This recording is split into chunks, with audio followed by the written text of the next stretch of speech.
get some great British-made kit. Thank you, Mr. Speaker. Would my right honourable friend join with me in praising the Army and Air Cadets in Clwyd South for their amazing work during the coronavirus crisis in helping the vulnerable and in keeping up their training and recruitment activities with virtual training, physical training sessions with the Welsh Guards and other such initiatives? Mr. Speaker, my honourable friend is right to champion the activities of the Armed Forces Cadets and Air Force Cadets in Clwyd South. It's amazing to hear of what they've done to support their community during the coronavirus crisis, but also the cadets in his constituency and across the country have done an amazing job through the commitment of their adult volunteers to keep virtual training going throughout the pandemic, which has been hugely valuable to young people across the country. Thank you, Mr. Speaker. A recent Freedom of Information request revealed the Ministry of Defence was found to have wasted almost £9 million on fruitless payments, and that was before it was committed to spending £900,000 on a paint job for the Prime Minister's plane. What steps is the MOD taking to restore public trust in the management of its finances? Secretary of State. Well, only today the Permanent Secretary and other officials attended the PAC to answer some of those questions, no doubt, in detail. The point to be made is that the MOD spends £41 billion overall, and we make sure where we can that that is spent not only on our men and women of our armed forces, but also on industry and equipment capability, such as in Glasgow buying 2 warships, both the Type 31 up at Rosyth and indeed the Type 26, which I never seem to hear the SNP ever really welcome. Mr. Speaker, in the last few weeks we've marked the 75th anniversary of V-Day and the 205th anniversary of the Battle of Waterloo, just 2 of the many occasions in which Britain has led the fight against tyranny across the world. Labour-run Durham County Council have recently announced a review of all monuments and statues in the county. My right honourable friends for Sedgefield and Bishop Auckland have joined me in asking that statues and monuments to anyone who fought for Britain be excluded from this review. Durham County Council have yet to agree to this request. Will the Secretary of State join me in writing to Durham County Council and to support our campaign? Minister. Thank you, Mr. Speaker. The government will never forget the bravery of all former servicemen and women who serve their country, and it is imperative that we do not forget the sacrifices that were made so that we can enjoy the freedoms that we have today. The Ministry of Defence position is that memorials and statues that honour those who gave their lives should be protected. Undiagnosed brain injury often leaves a lot of our armed forces personnel with long-term problems in terms of being able to retain memory, being able to work in another environment, whether in service or after they've left the armed forces. Wouldn't the Secretary of State agree that it is now time that we screened everybody on their return from overseas work in the armed forces for brain injury, and in particular that we screen them before we leave the service so they don't have those ongoing problems for the rest of their lives? Minister. Thank you, Mr. Speaker. My honourable friend, the Minister for Defence, People and Veterans, has got some nappy duties he's had to return to, so I'll reply on his behalf. I know my honourable friend, who campaigns hard on this, especially given his own personal experience, has already met with my colleague, the Minister for Defence, People and Veterans. Minister Mercer has asked that the MOD's sponsored independent medical expert group continue to look into it and report on progress and issues relating to these types of injury. I'm certain that the Minister for Defence, People and Veterans will want to meet with the honourable gentleman further to discuss the matter. 11 withdrawn, so we go to Alex Davis-Jones. Mr. Speaker. The Secretary of State has recently said that the Ministry of Defence's greatest asset was not its tanks or its aeroplanes, but its people. So will he therefore commit to reversing the cuts that his government has made to the armed forces over the last 10 years? Secretary of State.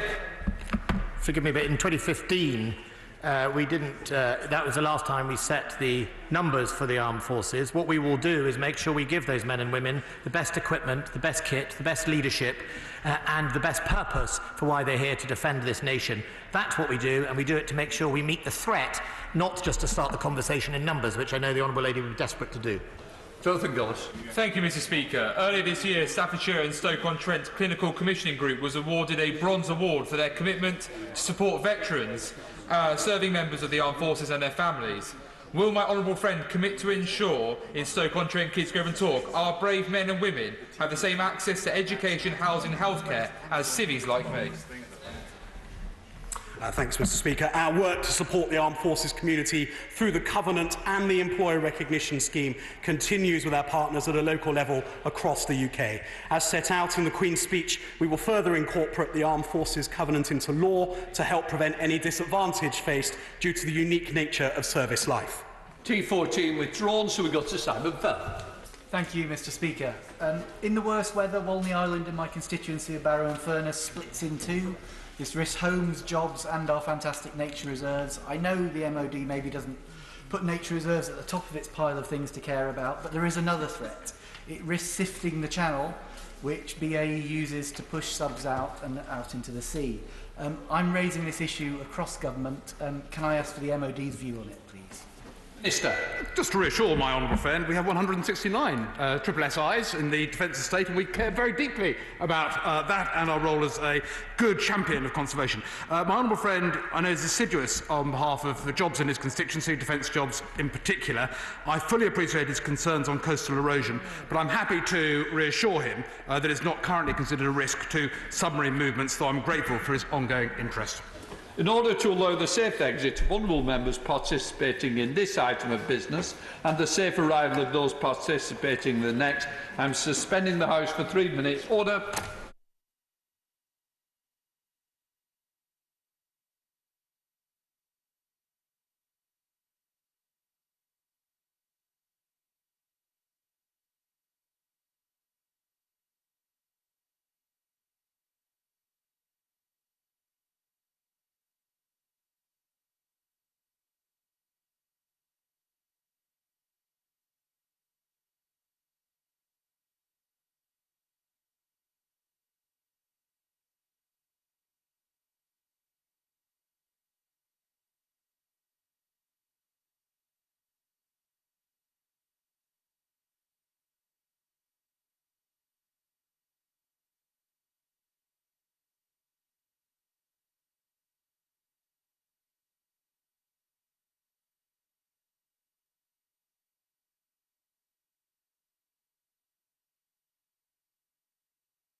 Are you ready?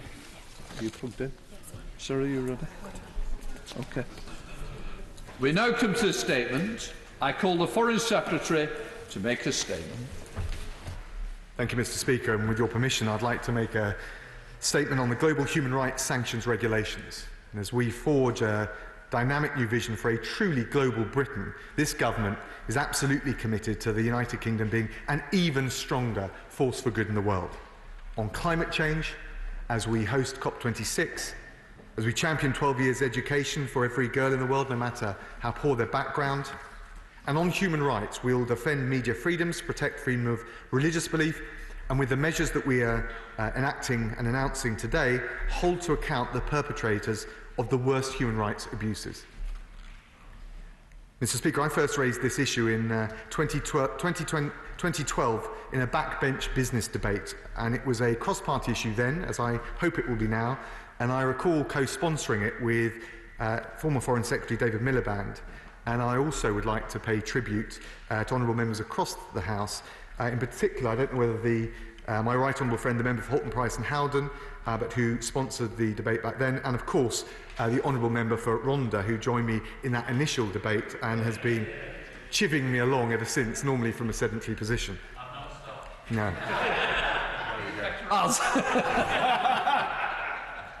Mr. Speaker, the idea of taking targeted action against human rights violators has received further cross-party backing since then from honourable members on all sides of the House, including 5 former Foreign Secretaries, including the current chair of the Foreign Affairs Committee. And in 2019, it was in the Conservative Party as party's manifesto as a clear commitment.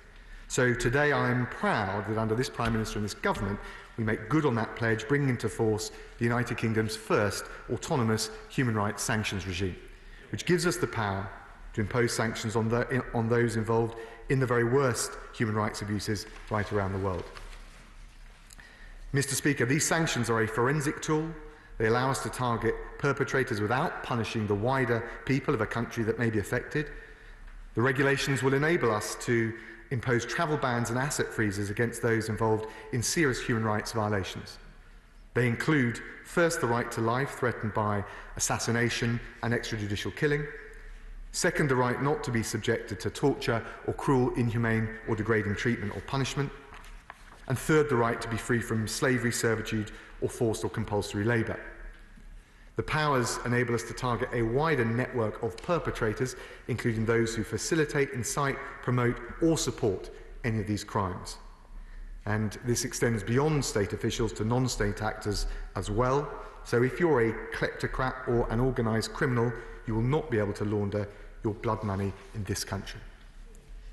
Mr. Speaker, today this government and this House sends a very clear message on behalf of the British people that those with blood on their hands, the thugs of despots, the henchmen of dictators, will not be free to waltz into this country to buy up property on the King's Road, to do their Christmas shopping in Knightsbridge, or frankly to siphon dirty money through British banks or other financial institutions.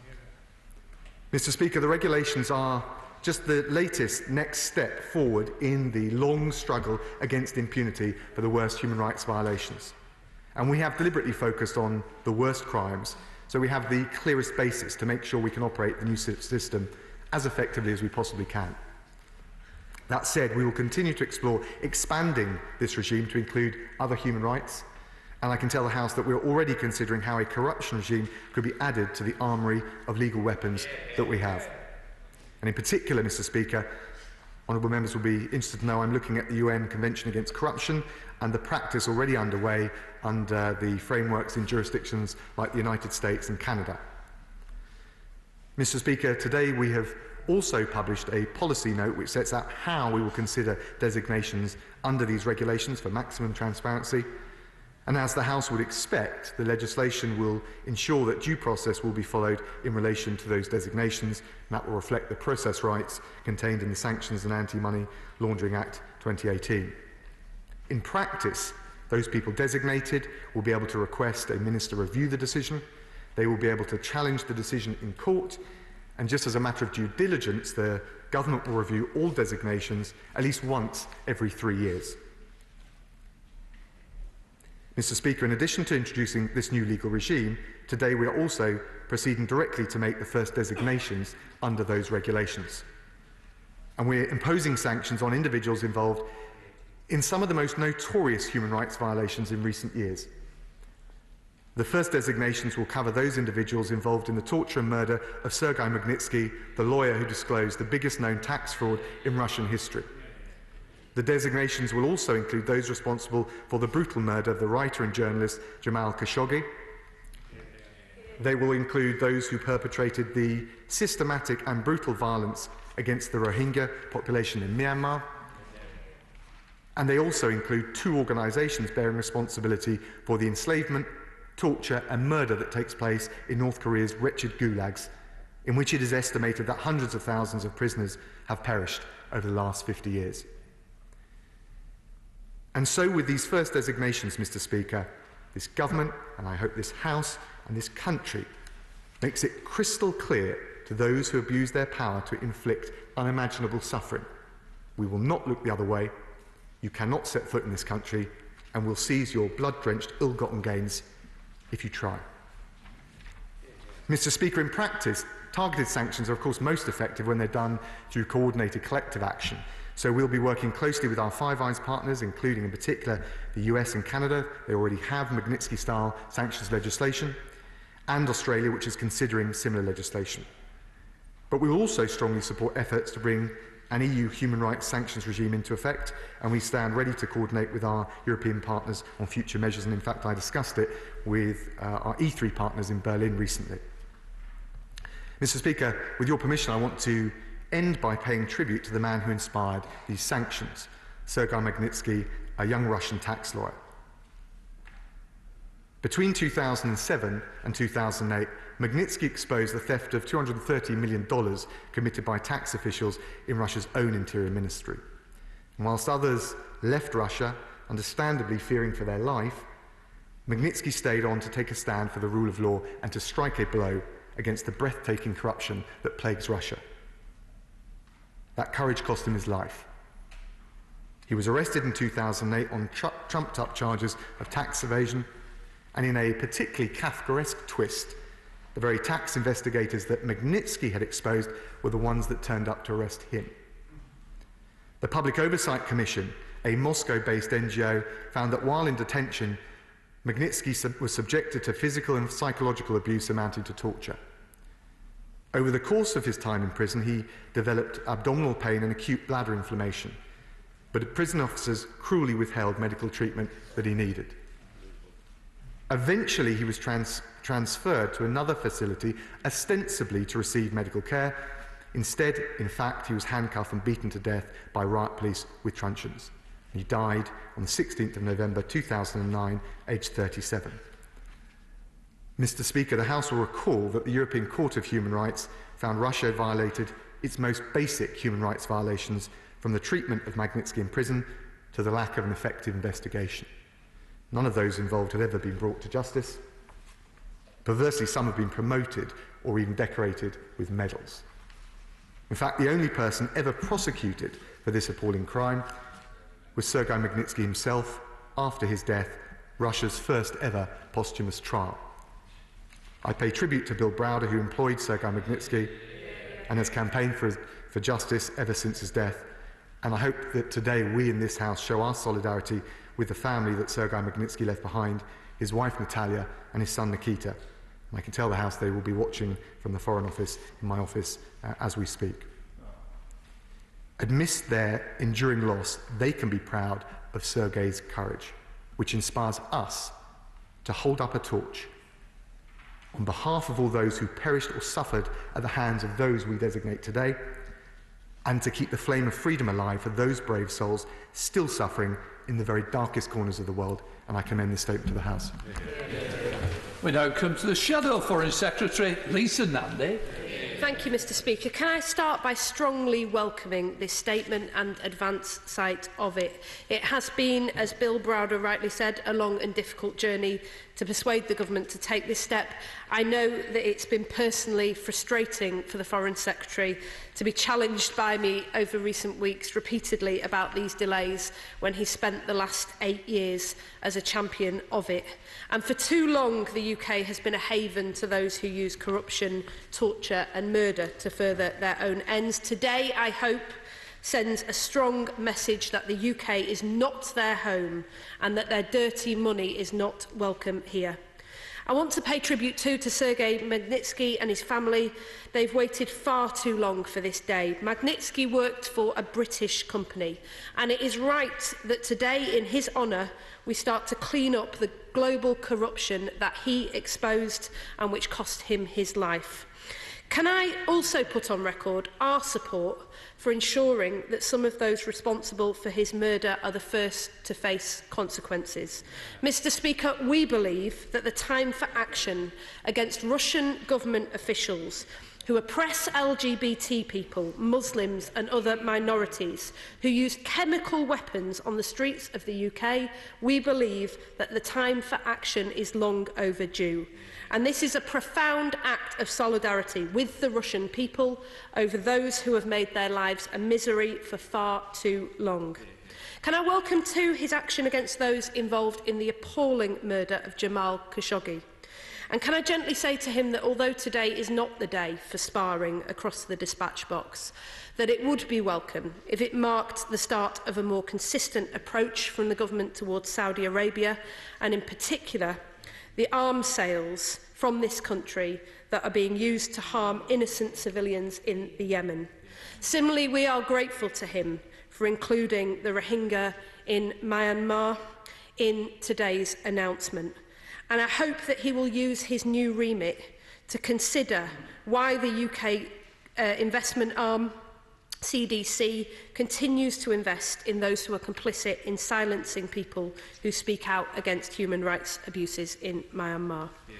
Can I welcome the inclusion of trafficking in these measures? I know that the former member for Bishop Auckland would be delighted to see this. The government has previously resisted, but can I express serious concern that he hasn't been able to persuade his colleagues yet of the need to include corruption in scope.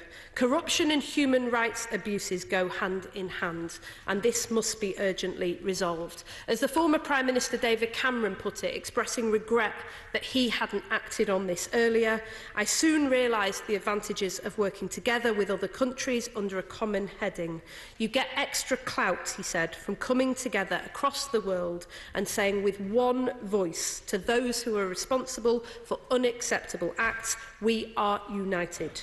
Now, he mentioned the USA and Canada and our desire to stand closely with them. They have included corruption in scope, and the UK must follow suit. Can he confirm that this applies to UK overseas territories and Crown dependencies? We must not create a backdoor that allows money laundering of blood money in the United Kingdom. Will all names be published, including those subject to visa bans? I am sorry to do this to him, Mr. Speaker, but I would like to refer him to his earlier work. As he put it, if we're dealing with people who are complicit in torture and there is enough evidence to substantiate and justify a visa ban, what possible countervailing reason can there be, whether it is to change their behaviour or otherwise, for not making their name public? Would not making their name public deter others? Mr. Speaker, he also tabled an amendment to the 2017 Act seeking a public register of people who are subject to such orders, and he rightly set out in that amendment to ensure that third parties could refer to the list. We agree with him. There must be a clear mechanism for civil society to refer in line with the criteria. Can he give us an assurance that this will be forthcoming? Similarly, will he reflect on arrangements in the United States which provide a congressional trigger and allow our select committee chairs to make referrals to this list as well? I can see that the chairman of the Foreign Affairs Committee is nodding. I would expect him to agree with that suggestion, but I hope that the Foreign Secretary will agree too. And finally, as he has long championed, we must have transparency in this process. There has been serious concern about the influence of big money in politics. It is essential that there is independent oversight of this list to ensure that nobody can buy their way out of British justice. Will he commit to parliamentary scrutiny of the list and the way decisions are taken? I know that he will face resistance from colleagues, but we will strongly support him in this endeavour. Mr. Speaker, today is a day we stand up against corruption, dirty money and for our values with the full support of this House. There can be no ambiguity and no double standards. The UK must lead the way at home and abroad. Foreign Secretary. Thank you, Mr. Speaker. Can I thank the Honourable Lady for her full-throated support, and although it's always a pleasure to spar with her as well, it's also, I think, worth reflecting on those occasions where actually the House can stand in unison and support measures like this. I also know that the family of Sergei Magnitsky will hugely appreciate her personal solidarity at what will be a difficult time after an incredible and ongoing march for justice. And can I also support her for the wider support that she expressed for the designations. I'll try and address what I picked up as the queries that she'd and concerns that she'd expressed on corruption. The work is already underway. We're committed to doing it. There are different definitions of corruption, which is one of the challenges that there's been on the international level. But I agree, and in fact, with the point that she made, where corruption and human rights abuses are often interlinked. In fact, if you look at the case of Sergei Magnitsky, what's astonishing is you have one of the most egregious corruption cases coupled with an appalling human rights abuse. That work is underway. I can give her that reassurance. She asked about the overseas territories and the Crown dependencies. The legislation will be extended to them. On the designations, they will be published online. So her plea for transparency is, I believe, fully met. And finally, whether it's in relation to select committees, scrutiny of the process, or indeed the designations, we would welcome a full and rigorous engagement and scrutiny of all of that process. Of course, I won't tell either the select committees or the House how to order its business, but we will welcome that and engage with it. We now come to the Chair of the Select Committee, Tom Tugendar. Thank you, Mr. Speaker. Can I pay tribute to my right honourable friend? Having been waiting for a while for excellent foreign policy suggestions, we've had 3 in the last 3 weeks. One on BNO passports last week, and now this on the Magnitsky sanctions. This is another fantastic policy change by Her Majesty's government, and one that the Honourable Member for Rhondda and the Foreign Affairs Committee have been very clear on for a number of years. Indeed, I know that the Honourable Member will have read our Moscow's Gold report of May 2018, in which this was one of the many recommendations. But of course it builds on his earlier work as a human rights lawyer in the Foreign Office, so I pay tribute to him twice over. Could I just, however, raise one issue here, which is a remarkable silence on human rights violations in China. There is no, as yet, announcement on any sanctions of those who are either exploiting or abusing the Uyghur minority in Xinjiang, or indeed repressing democracy activists in Hong Kong. And I wonder whether that is merely because this is the first stage of the sanctions and is perhaps just that the Foreign Office hasn't quite yet caught up with that, or whether that is a policy change. Could I also, however, pay tribute to the few words he made on cooperation with others? As he knows, sanctions work best when they work with others, and working with our European and our Kanzuk friends is an important aspect. Can I just also pay tribute to 2 other people who have done incredibly well on this? Oliver Bulow and Luke Harding, 2 writers who have brought huge amounts of attention to the problems in the UK system. Thank you for his work, and thank you for your words. Secretary. Thank you, Mr. Speaker. Can I thank my honourable friend and pay tribute to the work that he has done, that the Foreign Affairs Select Committee has done. I thought he mentioned 3 foreign policy triumphs, but I think I felt a bit short-changed at the end there. He missed one out. Well, there's plenty of time yet, but can I thank him for his warm words, because, of course, we fully respect and engage with the scrutiny from the Foreign Affairs Committee, but it is also good when we can work together, produce results, and I think today the regulations are an example of that. He asked about China. Actually, in the Human Rights Council, very recently, we led a statement with 27 countries on the human rights situation in Xinjiang, as well as Hong Kong. Of course, as with China and indeed many other countries, people will wish to come up with further suggestions going forth. I have absolutely no doubt, and we will consider them very carefully based on the evidence. What I won't do, if he forgives me, is preempt what the next wave of designations will be, but I can reassure him we're already working on them. I said up to Stirling and visit the SNP spokesperson, Alan Smith. Thank you, Mr. Speaker, and I'd also thank the Foreign Secretary for advance sight of his statement. And I do think that Foreign Secretary is entitled to a quiet moment of personal satisfaction today. It would be remiss not to recognise his role in getting the House and the government to this point. And we certainly, in this side of the House, very much support these measures. We'd like to see more. We called for them repeatedly for a number of years. I have to say I was surprised, however, to read about them in the Financial Times before we heard about them today. And I think that's something that we should all be considering about how announcements are made. But I'd pick up on two aspects of the statement itself, particularly about international cooperation. It is vital that these measures, welcome as they are coordinated across other countries, obviously with the European Union and the Five Eyes partners. But I'd also like a statement from the Foreign Secretary on how this will interact with British overseas territories, in that there is already a vast array of loopholes to tax transparency and other mechanisms of accountability. So this is a welcome step, but how will it work with the other territories where we do have some influence? I'd also pick up on the statement where he says to dictators, etc., you won't be able to launder your blood money in this country. Well, who would not be able to support that? But progress on the ground does suggest that we do have an awful lot still to do. And I would refer the Foreign Secretary in the House to the Open Democracy report published last month that said 400,000 British companies do not, will not, or cannot say who controls them.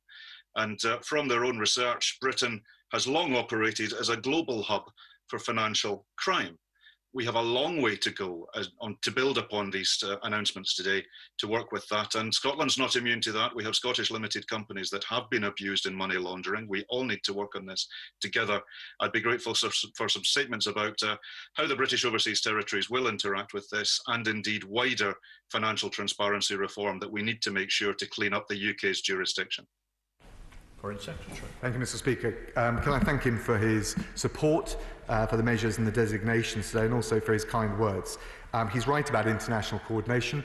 These measures will be the most effective if we can conjure a groundswell of coordinated action, even if we want to be free to assign these designations as and when we see fit based on the evidence. So the cooperation with Five Eyes, both those who have existing Magnitsky mechanisms in place, but also those who are working on it, like the Australians, is important. There are certain EU member states already have, particularly in the Baltics, I think, but there isn't an EU-wide human rights regime. But certainly if they wish to consider that, that would be an area for strong ongoing cooperation, notwithstanding our departure from the EU. He asked particularly about OTs. On this measure, as I thought I made clear earlier, we will be making sure that it extends these regulations and indeed the designations to all of the overseas territories and, of course, the Crown dependencies. Mr. Speaker, can I unreservedly congratulate my right honourable friend on what he has, like my honourable friend and others have said, that he has himself personally been an advocate of this for some considerable time, so he'll have the right to satisfaction on that. And I also commend him for his naming of all those to do with the Magnitsky case and also in Saudi Arabia. But can I raise with him, again, following my honourable friend's statement, the issue of China? I say this because this is where big business will start to lean on the government quite hard. Does he not consider that, given last week we started with the IPAC expose of their Chinese officials and government's involvement in the Uyghur suppression and sterilisation, forced encampment, and ended the week with their involvement in the stripping away of the rights and freedoms of people in Hong Kong, all the way up to the top? So would he, I don't expect him to answer specifically, but I do ask him this simple question. Does he not agree that, given the announcement of this in the papers today, many in Hong Kong have said this should go to whatever highest level the evidence takes it? Would he be prepared, therefore, given that, to follow through with these, no matter who these individuals are, no matter how high they go, even if that meant starting with Carrie Lam, whose family, I understand, have the privilege of British passports? Secretary. Can I thank my right honourable friend? Of course, he is absolutely right that with these regulations, this legislation, there will of course be a whole range of suggestions, proposals from inside this House, from civil society, from NGOs, about potential names. We'll of course want to make sure we proceed in a rigorous way. We want it to be based on evidence. But the advantage that I think we have, one of the reasons I've always been a fan, a champion, a supporter of these measures, is they allow us to continue to engage bilaterally with countries that, frankly, we need to, whilst having targeted sanctions, the visas, bans and the asset freezes, on the individuals who may be responsible. Where the evidence shows that that's the case, we've got the mechanism to deliver it. Thank you, Mr. Speaker. Can I also thank the Foreign Secretary for advance sight of his statement and also congratulate him on what I think will be seen in years to come as a watershed moment in the development of human rights law. I think he's absolutely right to focus on the most clamant cases that he has listed in early designations today. But I hope that that does now free up the time and resource within the Foreign Office to turn their attention towards China, in particular to those in Hong Kong for whom sanctions of this sort would appear to be the logical next step. The Foreign Secretary very rightly outlines and refers to the role of the courts in due process and ensuring that there is proper safeguards put in place here. There is another element, though, and that is the role of this House in that regard. Others have referred to the select committees. The one select committee that we are missing at the moment is the Intelligence and Security Committee. So does he agree with me that the announcement he has made today, and which has been so widely and well received around the House, now demands an early constitution of the ISC? Thank you, Mr. Speaker. Can I thank the right honourable gentleman and look, I thank him for his support. These measures are important. Of course, I'm not going to, without proper appraisal, assessment of the evidence, start handing out future designations. What I can tell him is that one of the delays or the bits that took time was to make sure we've got a proper mechanism so that, as he rightly says, we go into a sort of steady state on this. We can assess judiciously, very carefully, any future candidates for designations, if I can put it like that. He asked about the ISC. Of course, once the ISC is, we want to see the ISC up and running as soon as possible. Once it's duly constituted, I think it will have a role in issues like this. Heading up to Sutton Coldfield with Andrew Mitchell, who's audio only. Andrew Mitchell. Thank you, Mr. Speaker. Many of us, especially my right honourable friend, from both the back and the front bench, have been working on these Magnitsky measures for some time, and I congratulate him on this important announcement today. Can I just make two questions to him? The first is, may we now please see strong transparency and openness in the way these measures are brought to bear? And secondly, in particular, does he agree that Parliament should have a real input into how this is now put into effect? Foreign Secretary. Can I thank my right honourable friend, pay tribute to all the work he's done in this area and in promoting human rights and international relations, particularly his time as Development Secretary. I think that there is clearly an important role for the legislature, both in terms of the debates and the scrutiny in this House, but also the select committees. And of course, select committees, individuals, as well as NGOs and external actors, can provide the information, the evidence, as well as the suggestions about how we take these matters forward. We have also, to give maximum transparency to the House today, published a policy note which will explain how we go about it, in particular how the designation process will look at the worst crimes and those who bear the greatest responsibility for those human rights violations. Chris Brown. I am absolutely delighted. Well done.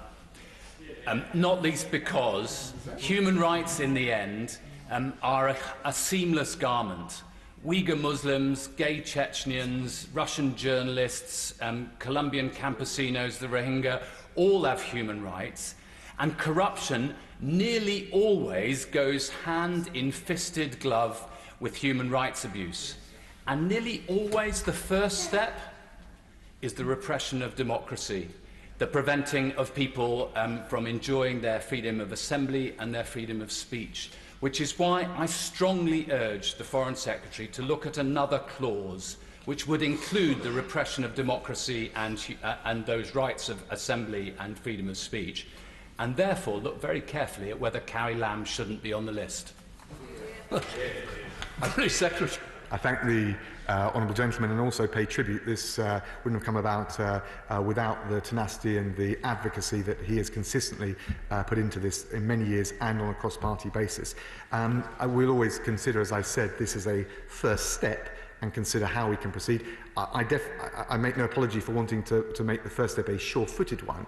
And just for clarity, of course, the serious human rights, the most serious ones that we've chosen, of course, often are used precisely to suppress peaceful process and peaceful protest or freedom of speech. And actually, Magnitsky himself was a whistleblower tortured for blowing the lid on the biggest tax fraud that we know of in Russian history. But I take his wider points, and we will look to progress and develop and fine-tune and enhance this regime as we proceed. Crispin Blunt. Can I congratulate my right honourable friend for this excellent statement, which now adds serious substance to underpin the values that global Britain will champion around the world, particularly in respect of human rights. Does Ramzan Kadyrov appear on his list? Has he seen the movie Welcome to Chechnya, The Gay Purge? And if he has not, I commend it to him, and the incredible courage of the people there documenting what happened in the Gay Purge in Chechnya, so full legal action of some point can begin, whether the European Court of Human Rights or elsewhere. But clearly there's a case for sanctions on this, and on President Putin, who gives him impunity with which to do it, because this is a jurisdiction that does not criminalise homosexuality. And there are 72 others around the world that do, including 34 in the Commonwealth. And I sincerely hope that this issue will then be a leading part of the work that's going to be carried out under this element of his human rights. Can I thank my honourable friend? He'll be able to see the list and check any individual names for himself. I can tell him there are 25 under the Magnitsky designation, 20 under the Khashoggi one, 2 under the Myanmar, and there are 2 organisations in relation to DPRK. But as I said, in the interest of maximum transparency, they will be published. And I also take his point and the full-hearted and full-throated way that he's championed human rights in this House. Now withdrawn. Tim Bolton. Thank you, Mr. Speaker. I strongly support these measures, and I personally congratulate my right honourable friend for pioneering them. Can I echo the words of many honourable and right honourable members that it will be good to see representatives of the Chinese regime included, because whether it's Tibet, the Uyghurs, or now Hong Kong, where we learn today that from having suppressed free speech by protest, it's now being followed by purging of libraries and bookshops. All 3 of his criteria apply in those cases. So will he have a close look at my Tibet Reciprocal Access Bill, which I shall be representing straight after this statement, which ensures access by UK officials to investigate human rights abuses in places like Tibet? If they're not, then there will be repercussions for Chinese officials based on legislation which unanimously was supported in Congress as well, as another tool to confront serial abusers of human rights. Foreign Secretary. Thank you, Mr. Speaker. Can I thank him for his support and generous remarks?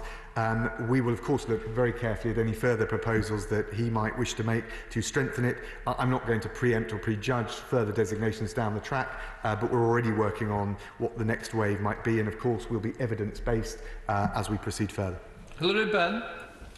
Thank you very much indeed, Mr. Speaker. I too warmly welcome the Foreign Secretary's statement, and I assume that when he talked about these powers applying around the world, they will be open to individuals, whatever country they come from, and not just those on the FCO's list of concern. On corruption, he said he wanted to extend the regime. He will be aware that over a decade ago now, the Proceeds of Crime Act was used to seize the assets of 3 former Nigerian state governors. And it'd be helpful if you could tell the House what further powers he is looking at to bring corruption within the scope of the new arrangements that he's just announced. Foreign Secretary. Can I thank the right honourable gentleman and pay tribute to all his work, both in the Select Committee and previously as a Minister on human rights in the international sphere. We've got the asset freezing powers now in place. The additional element that makes up the Magnitsky model are the visa bans. We will look right the way through at ways that we can fine-tune and strengthen it. The issue with corruption is a legal definitional one.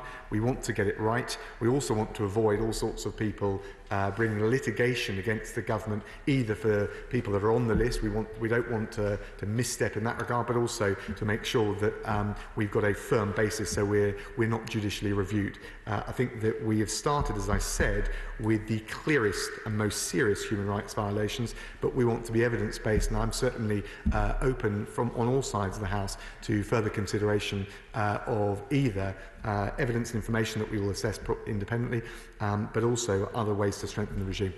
Felicity Buchan. Thank you, Mr. Speaker. I also warmly welcome the statement.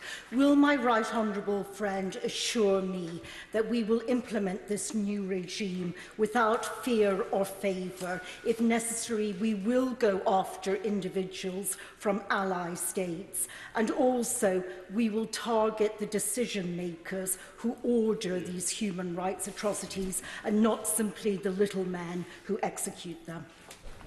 Foreign Secretary. Can I thank my honourable friend, and it's for precise that reason that we set out a policy note which gives hopefully her and also honourable members across the House reassurance in the way we'll go about this. Obviously we need to be evidence-based and evidence-driven, but I think if she takes a look at that policy note once it's published, it will give her the reassurance she needs. Let's head to Scotland and call in on Kirstin Oswald. Kirstin Oswald. Thank you, Mr. Speaker. Despite the humanitarian situation, the UK has traded almost £5 billion to Saudi Arabia since the war began, which really eclipses the aid it has given to Yemen. The Secretary of State has just said that he wants things to be evidence-based. The UK government has to be willing, therefore, to stand up to countries that it sees as allies, and there must be consequences where the UN confirms systemic human rights violations and murder have been committed. Does the Minister agree with that, and will he give that effect to the UK's sanctions regime? Foreign Secretary. Thank you, Mr. Speaker. I agree with the honourable lady, and that's precisely why that accounts the designations that we've made today. And I think if she looks at them, she'll see that we haven't ducked the issue. We need to be evidence-based. We can't do it on a whim. It needs to be able to withstand legal scrutiny. But I think she will see in the designations that we've done and in the ones we do in the future that this is a regime that will be applied without fear or favour. Robert Courts. Thank you, Mr. Speaker. I warmly welcome this statement, and at a time when it seems that every dawn brings notice of fresh human rights horrors, it is good to see such decisive action being taken by the government. Will my right honourable friend reassure those of us who see Britain as a force for good in the world that this is just the first step in a review which will see him and the government take whatever action we can to hold those who commit these dreadful human rights abuses to account? Mr. Secretary. Can I thank my honourable friend?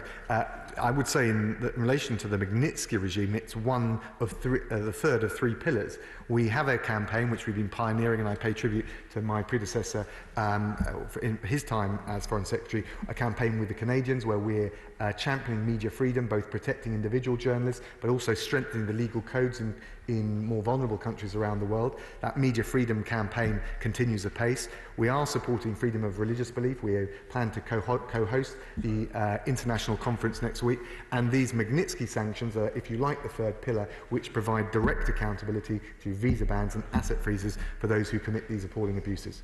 Kamanjit Singh Desi. Thank you very much, Mr. Speaker. I wholeheartedly welcome the introduction of the global human rights sanctions regime by the Foreign Secretary.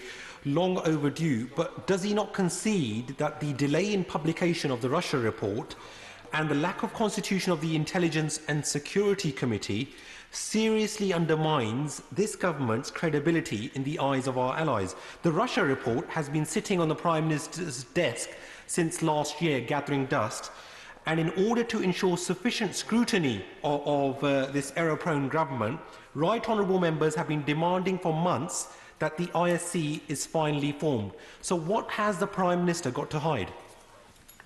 Foreign Secretary. Thank you, Mr. Speaker. The ISC, of course, does incredibly important work. It will be up and running as soon as is practicable. Of course, it needs to constitute itself. It's correct that there is a government role in relation to that, but actually there's also a parliamentary one. We look forward to and we will embrace their role once they're up and running. Very simple. Thank you, Mr. Speaker. Can I warmly welcome the announcement by my right honourable friend today and ask whether he agrees with me that this will act as a deterrent to those who wish to commit the most horrific human rights abuses around the world while attempting to live a life of luxury in this country on the back of dirty money? Foreign Secretary. Thank my honourable friend. He's absolutely right. We send a message that you just cannot do those things that in the past perhaps they got away with. We hope that particularly in concert with other like-minded countries, we can start to have a deterrent effect and also embarrass, frankly, those countries from whom those individuals come. Because I think it's through that coordinated action, backed up by hard measures like asset freezes and visa bans, that we can actually make a difference. Let's head up to Manchester and visit Afzal Khan. Afzal Khan. Thank you, Mr. Speaker. I also welcome today's statement. Israeli annexation is a violation of international law and jeopardizes any chance of a two-state solution.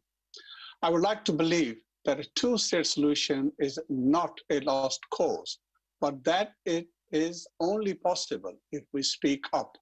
I urge the government to take action and condemn violations such as the recent bulldozing of a historic Muslim cemetery in Jaffa. Does the Secretary of State agree that such contempt for international law warrants sanction? And if not, could he please explain his reasoning? Foreign Secretary.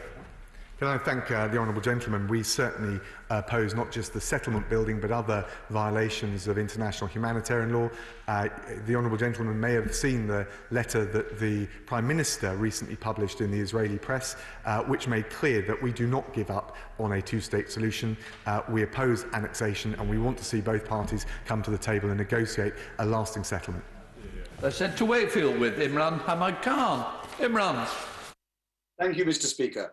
I congratulate my right honourable friend on his truly important statement today.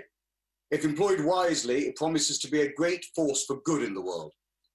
As he knows, hundreds of thousands of Uyghurs and other Muslims and Christians continue to be imprisoned in Chinese camps. These inhuman camps are a revolting violation of universal rights held sacred by freedom-loving people everywhere, namely the freedom to live, work and worship as desired. In 2019, 23 countries, including the UK, US and Japan, signed a letter addressed to the UN Human Rights Council and UN General Assembly's Third Committee, urging Communist China to close its camps. It saddens me that as we condemn slavery and other beastly historic crimes, horrific, exploitative labour continues Order. Foreign Secretary, please.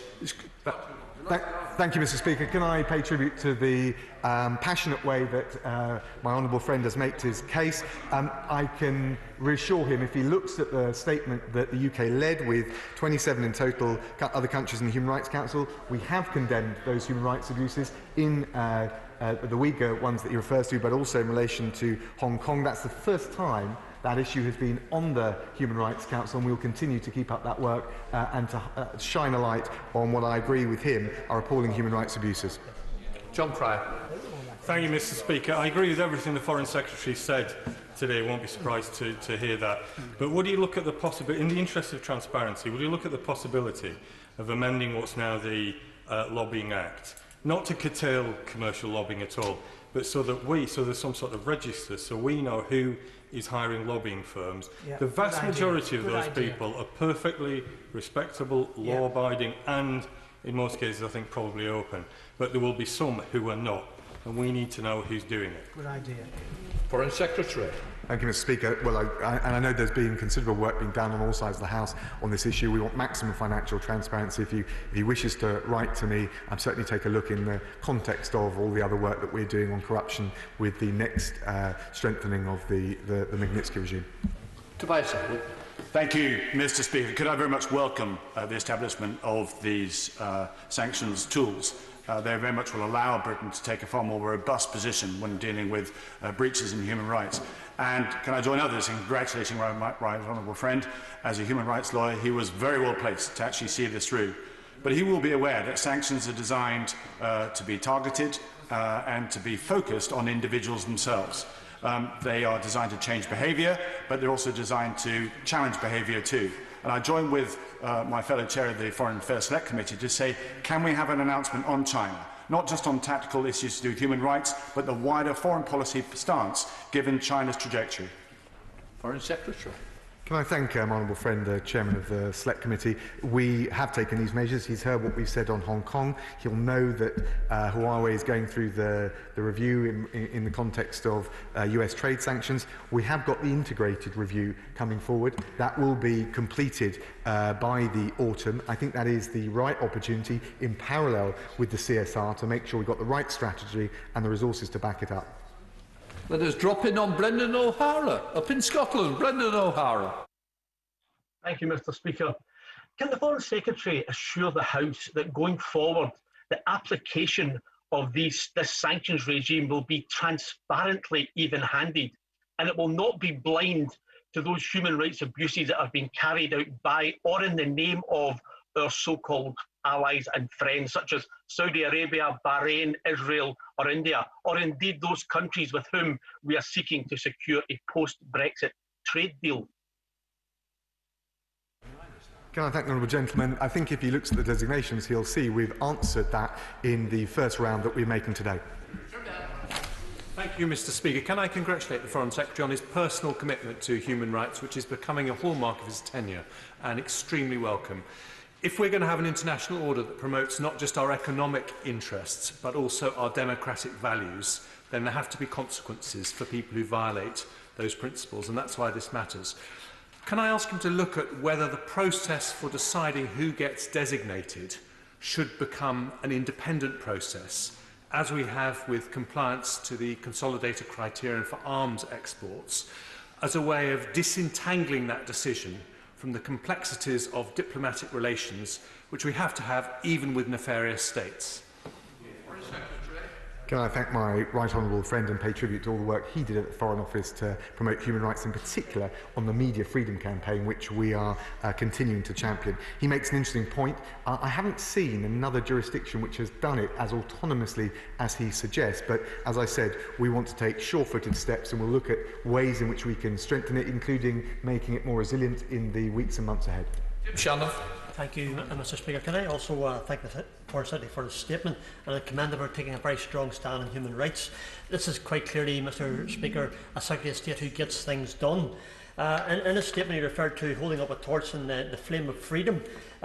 We must question, therefore, any sanction policy which does not target the Chinese officials responsible for the mistreatment of the Uyghurs in Xinjiang, where 1 million in concentration camps. In addition, an independent tribunal in this very city of Xinjiang concluded that forced organ harvesting has undoubtedly taken place with the knowledge and support of the Chinese Communist Party. So will the Secretary of State join his US counterparts and act against human rights abusers in China? Can I thank the honourable gentleman for his remarks, and we certainly want to make sure that we can work with allies. We're talking to our Five Eyes partners already. I'm hoping to have another call with them shortly. We will certainly look at the suggestions that he's making. Of course, we need to be evidence-based, and sometimes in the most authoritarian countries that's difficult to come by, almost by definition, but where we've got the evidence and where the crimes are clear, I hope he will see from the designations that we make today, we'll be willing to act. Sir Robert. Thank you very much, Mr. Speaker. May I warmly welcome the Foreign Secretary's statement and the commitment that she shows to the rule of law being important in international affairs just as it is in domestic matters.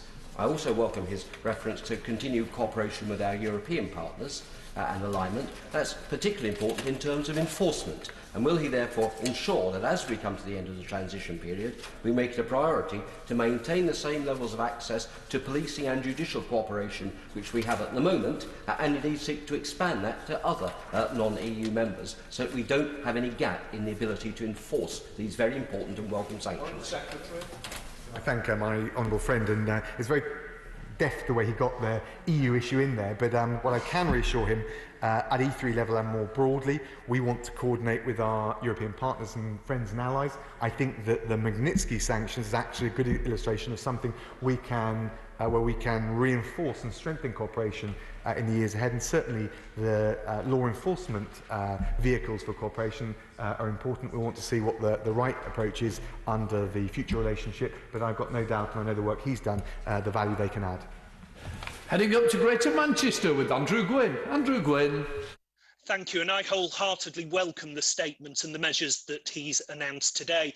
Given the expertise that they have in gathering intelligence of human rights abuses and corruption, can I ask him whether he'll be proactively canvassing civil society, both in the UK and globally, in drawing up the lists? And can I press him further on the points raised by other honourable members in relation to Hong Kong, and ask him to seriously consider opening the door for the perpetrators of abuses under the new national security law to be named in any future designation?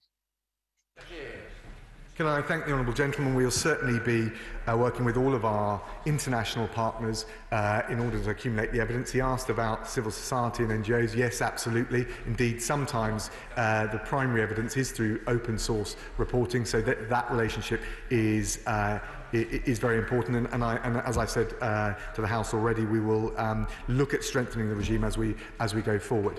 In relation to China, or any other country, I'm not going to second guess the subsequent designations, not least because of the importance, as has already been highlighted, of making sure that we have a rigorous and judicious process that leads up to it.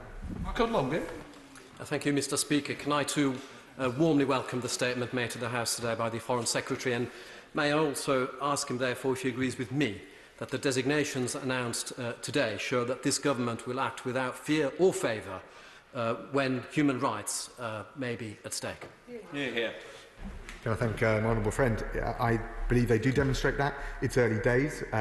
We wanted to make sure we took firm, clear steps, as the worst thing in the world is to trip up over this sort of thing. It gives precisely the wrong people succour. But we also recognise that there is going to be scope for strengthening it even further. So this is the point of departure in terms of this sanctions regime, and we'll look very carefully with the benefit of the House's scrutiny in the months ahead. Thank you, Mr. Speaker. I welcome these sanctions and I want them to be as effective as possible, not only as a punishment but also as a deterrent. So can the Secretary of State just outline what provisions there will be in secondary legislation to ensure that not only the perpetrators are punished but also their agents and nominees, including family members and associates who have benefited from these crimes? And I thank the honourable lady for her support. We will have a further debate before recess on the terms of the regulations. I think she'll see that it's not just the direct perpetrators, but those supporting and in other ways contributing to the human rights abuse can be captured, and I hope that will give her the reassurance. But as I said, we'll be looking further at strengthening the regime, for example, in relation to corruption in the months ahead. Thank you, Mr. Speaker. I want to begin by paying tribute to Sergei Magnitsky. I think Sergei and many others like him, if they do pay the ultimate price, I think in their final moments, hope at least that it makes a difference. And I'm sure we can all agree that that's exactly what Sergei has achieved. Would my honourable friend outline to the House what other countries, some of which you've mentioned, have similar regimes and how we plan to work with them in terms of best practice and cooperation to make the most of our independent actions in this regard?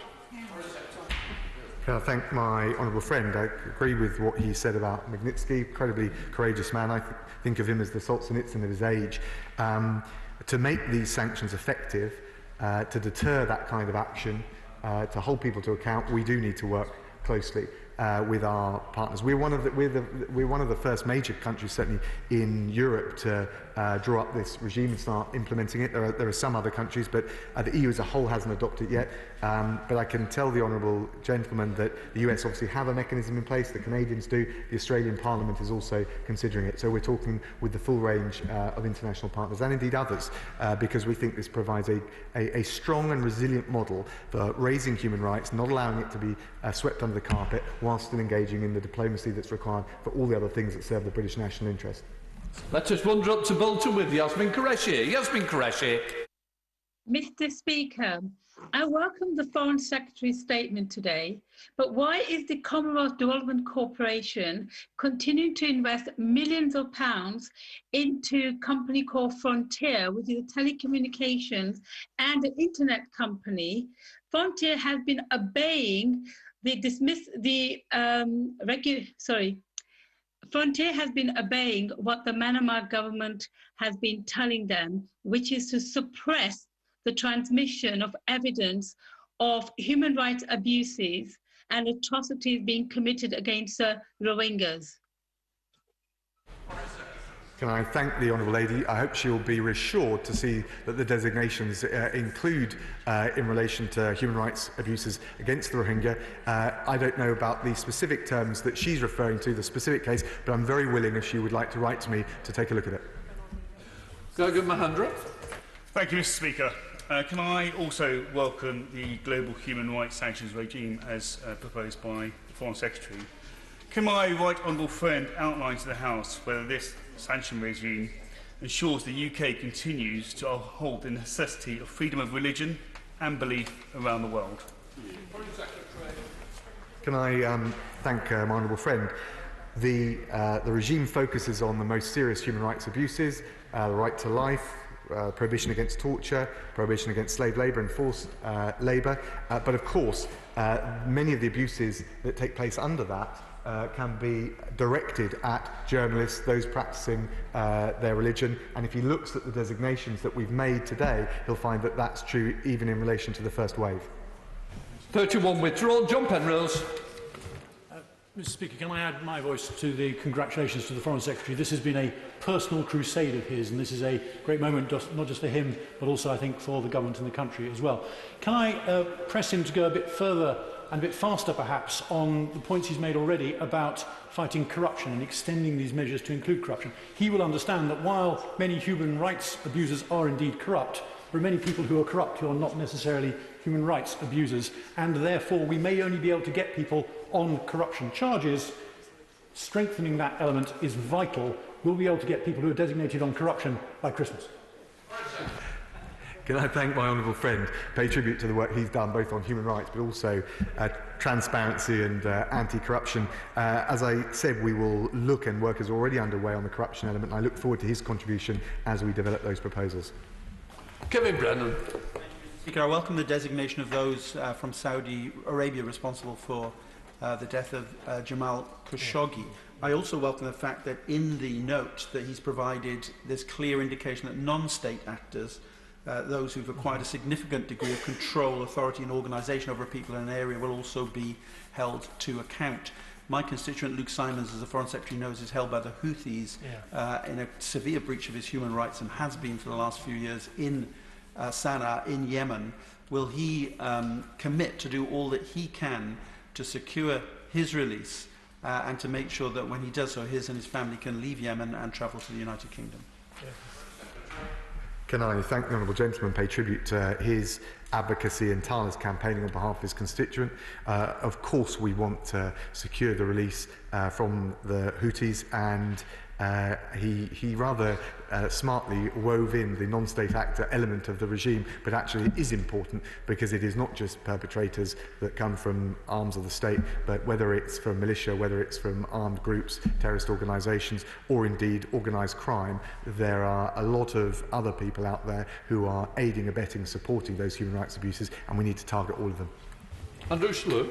Can I particularly welcome the reference to the hundreds of thousands of people who've perished in the gulags of North Korea, a country about which we learn very little from television reports or social media posts.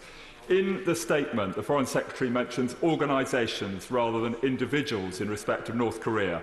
What are we going to do to publicise the individuals responsible for these heinous crimes and publicise their names in North Korea and globally?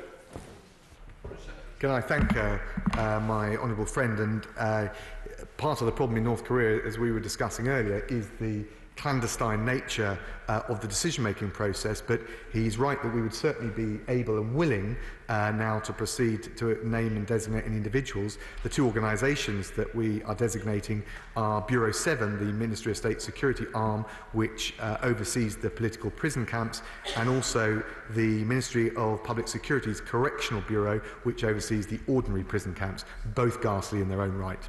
Richard Gibson. Mr. Speaker, this announcement is indeed welcome, but will the Secretary of State today ensure that justice is at the heart of this global human rights sanction regime? And with that in mind, will he commit to supporting women human rights defenders in countries like Saudi Arabia, where women are legally the property of their closest male relative and denied basic freedoms? And will he guarantee these women are not overlooked in any attempts to address the abuse of human rights? Can I thank the Honourable Lady and give her the reassurance that when I was in Saudi Arabia before the coronavirus lockdown, I raised the women's rights defenders case with all of my interlocutors, and I hopefully can give her, therefore, the reassurance that that is an issue that we specifically raise with the Saudi government. How will he prevent existing human rights law being used to thwart sanctions against those whom he would list? Can I thank my honourable friend? It's not. It's a perfectly good question, because There is all sorts of legal issues that you have to scrutinise very carefully when you introduce these designations. What I can tell him is that we've done our due diligence. We've lawyered this very carefully, and hopefully I can give him the maximum reassurance that the risk has been mitigated to the very lowest level. Jim Matheson.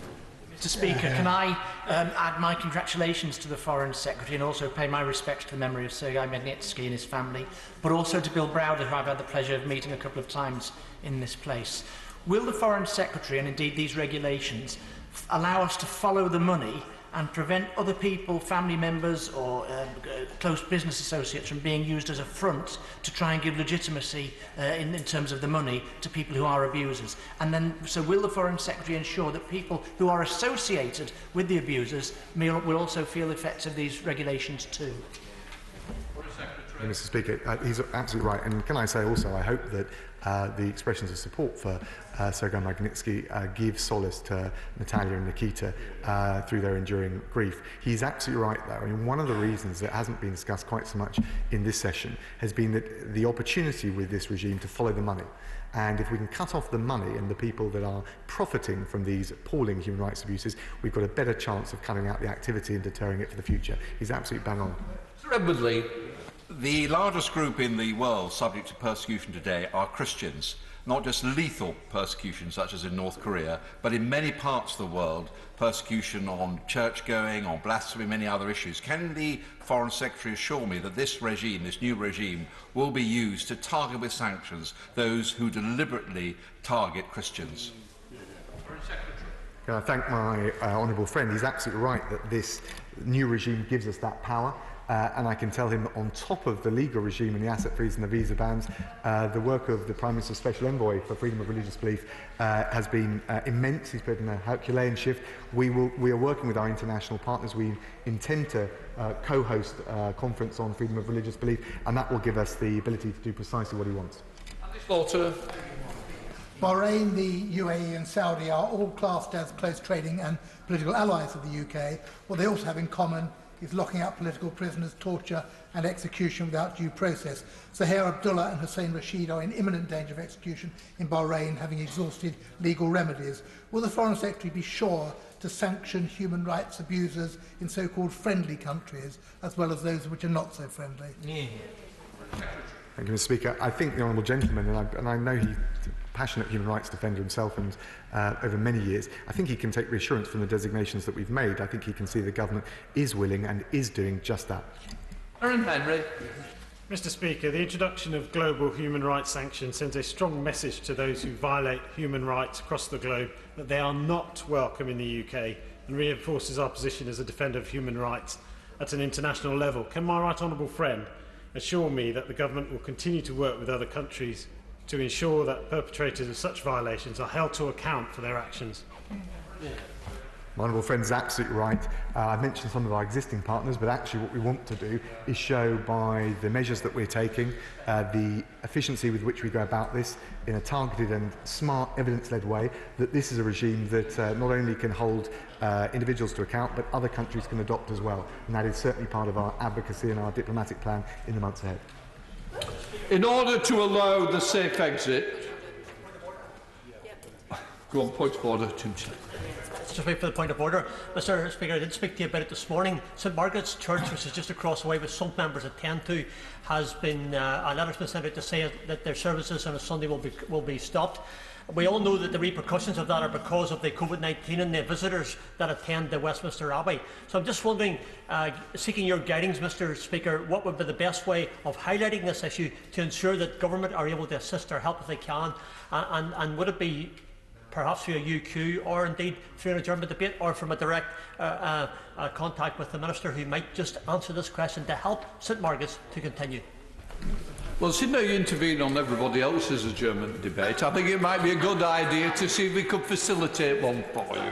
Right. In order to allow the safe exit of honourable members participating in this item of business and the safe arrival of those participating in the next, I'm suspending the House for 3 minutes. Order.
You ready to?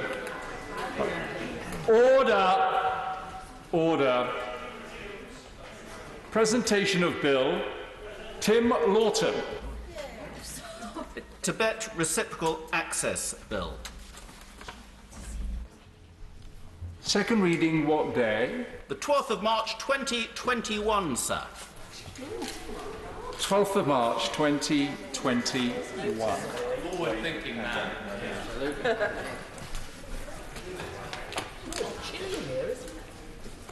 The clerk will now proceed to read the orders of the day. Domestic Abuse Bill, as amended in the Public Bill Committee, to be considered. Now. We'll start with Government New Clause 15, with which it will be convenient to consider all the selected new clauses and amendments as listed on the selection paper. I call the Minister to move New Clause 15. Thank you, Mr. Deputy Speaker.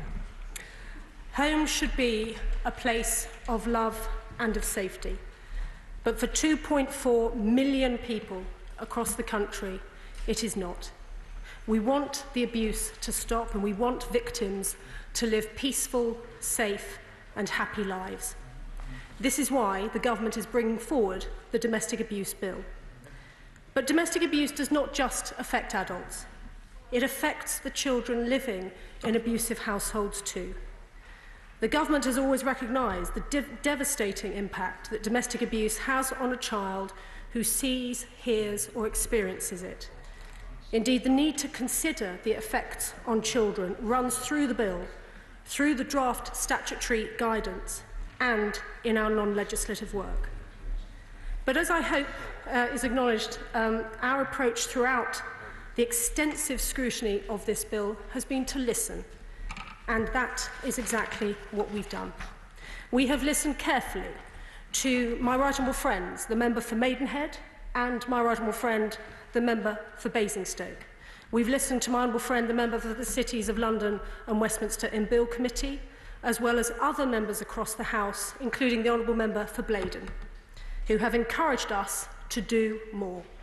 And so I am pleased to introduce New Clause 15 to the bill, which states that children who see or hear or experience domestic abuse are victims. As with the statutory definition in clauses 1 and 2, we expect the new clause to be adopted more generally by public authorities, frontline practitioners and others responding to domestic abuse. Indeed, it is vital that locally commissioned services consider and address the impact of domestic abuse on children. We have also listened to the harrowing experiences of victims going through the family and civil courts. It is vital that victims of domestic abuse are supported to give their best evidence in court and to minimise the distress that this can cause.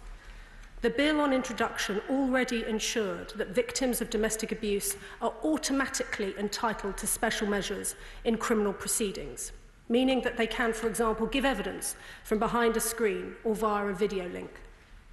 New clauses 16 and 17 now extend that automatic eligibility to victims giving evidence in family and in civil proceedings.